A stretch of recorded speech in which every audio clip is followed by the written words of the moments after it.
ဒီကောင်သုံးလို့မရဘူးလား မရလေကို ဘာဖြစ်လို့သုံးလို့မရလဲ ဘာလို့သုံးလို့မရလဲဒီမှာကိုစိုးနေတာကြီး ဟုတ်လေ ကစိုးလို့ရှိ ဒီအပြဲလည်းမဟုတ်ဘူးနိုင်ငံတော်ထုတ်တဲ့ပတ်စံ နိုင်ငံတော်ပတ်စံနိုင်ငံတော်တို့ထုတ်မလားစိုးထုတ်မလား အစွန်းတော့အတစ်တိုင်းတော့ပဲရမလဲငါညီမရေ ဒီတိုင်းမျိုးဒီမှာဒီဒါသုံးလိုက်မျိုးဒီတိုင်းကမဆက်လို့မရဘူး ငါတို့လည်းရုံးကပေးလိုက်တဲ့အတိုင်းကိုငါတို့ဝါပေးတာဟုတ်လား ဒီမှာသုံးလို့မရဘူးသုံးလို့မရဘူး ဘာလို့သုံးလို့မရမသုံးလို့ရလို့ရုံးကလည်းငါဗန်းလေးထုတ်ပေးလိုက်တဲ့ဟာကိုငါတို့ပေးလိုက်တာလေ သုံးရမှာတော်တော်ဒီမှာသုံး ဒီပြည့်လေးတော့ငါလည်းအပေါင်းတော့ဒီငါကားကနေပေးကြအောင်မထုံးလည်းမရှိဘူးလေ အဲ့ဆိုကိုလဲပေးလိုက်လေကိုပတ်စံပဲ လဲတော့မဟုတ်ဘူးငါတို့ခောက်လို့ဆွဲပတ်စံလေး1000နဲ့ပေးလိုက်တာဟုတ်လား ဆက်တယ်မရဘူးတော့ ဆက်တော့တက်လိုက်ရဟာ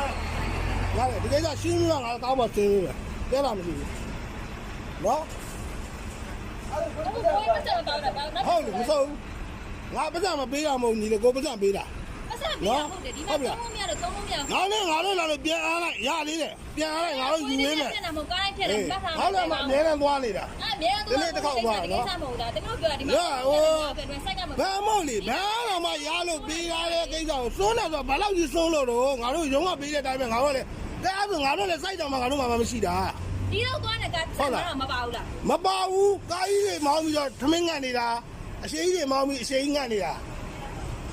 အဲ